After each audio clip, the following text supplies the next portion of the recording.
இச்செய்தியை வழங்குபவர் Aalayam associates private limited property developers. Aalayam associates private limited, number 52, third floor 3B, Ram Darbar, sterling road, Nungambakkam, Chennai 6,34,000.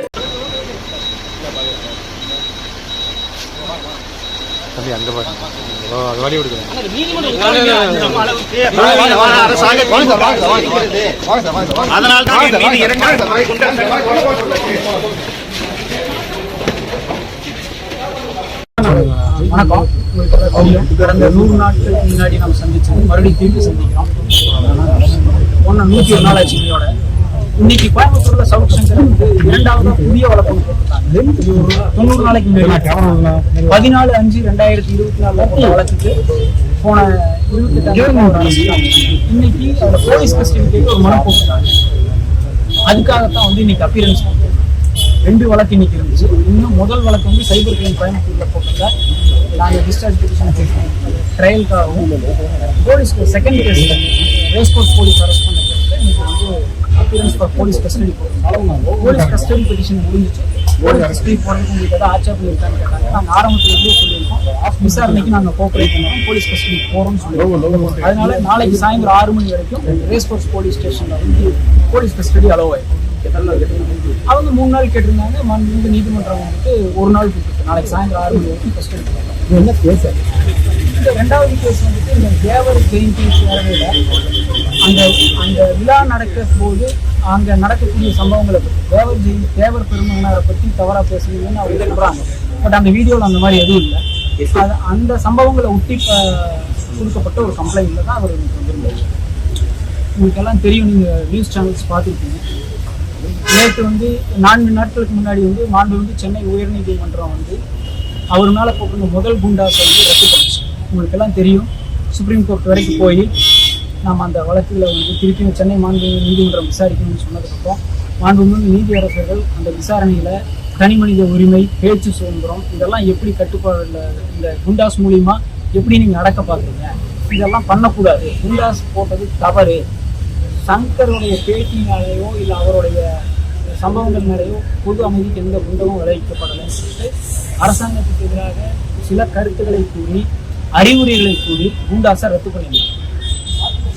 அதே மாதிரி யூடியூபுங்கிறத வந்துட்டோ இல்லை மீடியாங்கிறதோ வந்துட்டு இன்னைக்கு பொதுமக்கள் என்ன நினைக்கிறாங்கிறத அரசாங்கம் தெரிஞ்சு கொள்றதுக்கான ஒரு ஃபீல்டுன்னு சொல்லி நீதியரசர்கள் சொல்லியிருக்காங்க. இந்த கணக்குல நேற்று ஏன் குண்டாஸ் போட்டுருக்காங்க? மொத்தம் அந்த இன்டர்வியூ சம்பந்தமா மொத்தம் 17 வழக்கு போட்டுட்டாங்க. ஒரே கேஸ், ஒரே கண்டென்ட். வீடியோ 30/4/2024 அந்த போலீஸ்க்கு எதிராக பேச சொல்லக்கூடிய வீடியோ வச்சு 17 வழக்கு தமிழ்நாடு முழுவதும் பதியப்பட்டிருக்கு. கரெக்டா கோயம்புத்தூர்ல போன 26/7/2024 ஜாமீன் கிடைச்ச உடனே எங்க இவர் வெளியே வந்துருவாரோங்கிற அவசரத்துல எல்லா கேஸ்லயும் அவசரமா அரெஸ்ட் பண்ண ஆரம்பிச்சாங்க. இதை எதிர்த்து சவுத் சங்கருடைய தாயார் வந்துட்டு மாண்புமிகு சென்னை உயர்நீதிமன்றத்துல அனைத்து வழக்குகளையும் ஒன்றா நடத்தணும்னு ஒரு மனு போட்டிருந்தாங்க. அது வந்து 3 வாரங்கள் ஒத்திவைக்கப்பட்டதுனால திருப்பி அவங்களுடைய தாயாருடைய ஏற்பாட்டின் பேர்ல சுப்ரீம் கோர்ட்ல அந்த வழக்கு நேற்று தாக்கல் செய்து நம்பர் ஆயிருக்கு. இன்னைக்கு வர வேண்டியது நாளைக்கு வருது. அப்போ சுப்ரீம் கோர்ட்ல அந்த வழக்கு போச்சுன்னா எல்லா கேஸும் கிளப் ஆயிடுச்சுன்னா இவரை மாநிலம் முழுவதும் கூட்டிட்டு போக முடியாது. புது கேஸ்ல போட்டு அவரை டார்ச்சர் பண்றதுக்கோ துன்புறுத்தல் பண்றதுக்கோ முடியாதுங்கிறதுனால அவசரமா இந்த பழக்கத்துல அரெஸ்ட் காமிக்க ஆரம்பிச்சு. இது உங்களுக்கு எல்லாத்துக்குமே தெரியும், மீடியாவை பொறுத்த வரைக்கும் எல்லாத்துக்குமே வெரி கிளியர். சென்னை உயர்நீதிமன்றம் வந்து போன முறை குண்டாஸ் எதிர்த்து நம்ம தாக்கல் செஞ்ச வழக்குல கோயம்புத்தூர் கிருஷ்ணன் வந்து இவரை சென்னை புழல் சிறைக்கு மாற்றணும்னு குறிப்பிட்டு ஒரு உத்தரவு போட்டிருக்காங்க. அந்த உத்தரவை மீறுகின்ற வகையில் கடந்த ஞாயிற்றுக்கிழமை வந்து காலையில 4 மணிக்கு ஹைகோர்ட்டோட உத்தரவு இருக்கும்போது சென்னை புழல்ல இருந்து மதுரைக்கு ஷிஃப்ட் பண்ணியிருக்காங்க. It's purely contempt of court. இது எதிர்த்து நாம வந்து மனு போட்டோம். என்னன்னா இவர்கள் இதை திரும்ப செய்யறதுக்கான காரணம், நேற்று ஊட்டியில பெயில் ஆயிடுச்சு.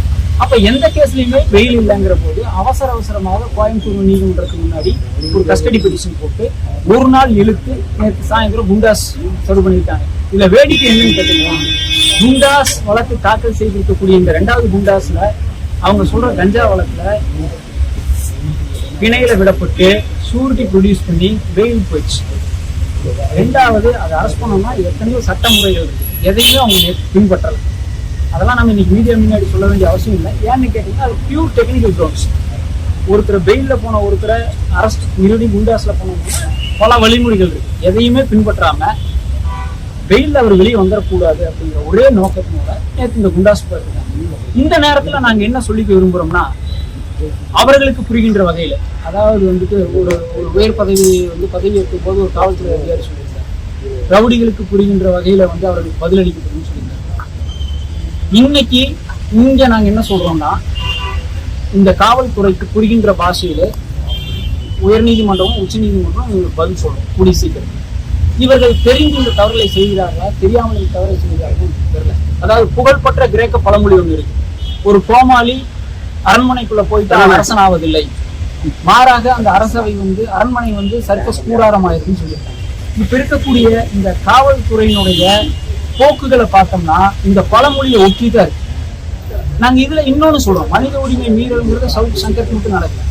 கடந்த 28/7/2024 இருக்கு ஒரு நைட்டு கூட அவர் புழல்ல சிறையில வச்சுக்கிட்டு டிரான்சிட்லயே வச்சிருக்காங்கன்னு சொன்னா, சவுத் சங்கர் கார் எடுத்துட்டு சென்னை புழல்ல இருந்து மார்த்தாண்டம் போயிட முடியாது, சென்னை புழல்ல இருந்து பெரம்பலூர் போயிட முடியாது. 20-25 போலீஸ் போறாங்க, அதுல குறைந்தது 10 லேடி போலீஸ் போறாங்க. அவங்களால யூரினேட் பண்ண முடியாது, தண்ணி. இவர்கள் எந்த பெண் காவலர்களை ஒரு தவறா பேசிட்டாங்க இவங்க மேல வழக்க போட்டு அலக்களிக்கிறாங்களோ, அதே வழக்குல பந்தோபஸ்துங்கிற பேர்ல அதே பெண் காவலர்களை எந்த விதமான அடிப்படை தேவைகளும் இல்லாம அந்த வேன்ல கூட அனுப்புறாங்க. குடிக்கிறதுக்கு தண்ணி கிடையாது, எங்கேயும் யூரின் போக முடியாது. அவங்க எல்லாம் அப்பட்டமான மனித உரிமைகள். அந்த எஸ்கார்ட் எடுத்துட்டு வரக்கூடிய நபர்கள், அதாவது போலீஸ்காரங்க என்ன சொல்றாங்கன்னா, எங்களால முடியல சார், சாயந்தரம் 7 மணிக்கு புழல் எடுத்து நைட்டு மார்த்தாண்டம் விடுறாங்க, மார்த்தாண்டத்துல எடுத்து பெரம்பலூர் விடுறாங்க. சவுத் சங்கர் தப்பு பண்ணாருன்னா அவரை தண்டிக்கணும் சார், எங்களை ஏன் தண்டிக்கிறாங்க, நீங்க எங்களுக்காகவும் பேசுன்னு அவங்க எங்ககிட்ட கேட்டாங்க. ஒண்ணு இல்ல, ஒரு உதாரணம், போன வாரம் கோயம்புத்தூருக்கு அவரை கூட்டிட்டு வந்திருந்தப்போ, கூட்டிட்டு வந்த வேன் டிரைவர் இங்கிருந்து வேன் எடுக்க மாட்டேங்க, 3 மணி நேரம் என்னால திருப்பி புழலுக்கு வண்டியை ஓட்ட முடியாது. காரணம் என்னன்னா, என்னால தூங்கல, எங்கேயாவது போனோம்னா விபத்து ஏற்பட்டுச்சுன்னா என்னோட குடும்பம் என்னோட குழந்தைகள் பாதிக்கப்படும்னு சொல்லிட்டு போன முறை கோயம்புத்தூர் வந்திருந்த வேன் டிரைவர் திருப்பியும் சென்னைக்கு அவர் கூட்டிட்டு போக மறுத்துட்டார். அப்ப நினைச்சு பாருங்க எவ்வளவு மன அழுத்தத்துல இந்த போலீஸ் இருக்காங்க. கீழே வேலை செய்யற லோயர் போலீஸ் ஆபீசர்ஸ், இன்ஸ்பெக்டர்ஸ் ஆகட்டும், எஸ்ஐஸ் ஆகட்டும், இல்ல எஸ்கார்டு வர்றவங்க ஆகட்டும், மிகுந்த மன அழுத்தத்துக்கு ஆளாயிருக்காங்க. சங்கர் தைரியமா இருக்காரு, போலீஸ்காரங்க இப்ப மிகுந்த மன அழுத்தத்துக்கு இருக்காங்க. டெய்லியும் காலையில ஒரு இன்ஸ்ட்ரக்ஷன் வருது சார், டெய்லியும் நாங்க ஒண்ணு செய்ய வேண்டியதா இருக்கு, போலீஸ் எங்களை காப்பாத்துங்கன்னு இப்ப எங்க கிட்ட கேட்கிற நிலைமையில தான் இருக்காங்க. இப்போ நான் இன்னும் ஒண்ணு சொல்லிடுறேன், உங்களுக்கு எல்லாம் தெரியும், பேரறிவாளனை விடுவிக்கிறதுக்காக அற்புத அம்மாள் மிகப்பெரிய சட்ட போராட்டம் நடத்தினாங்க.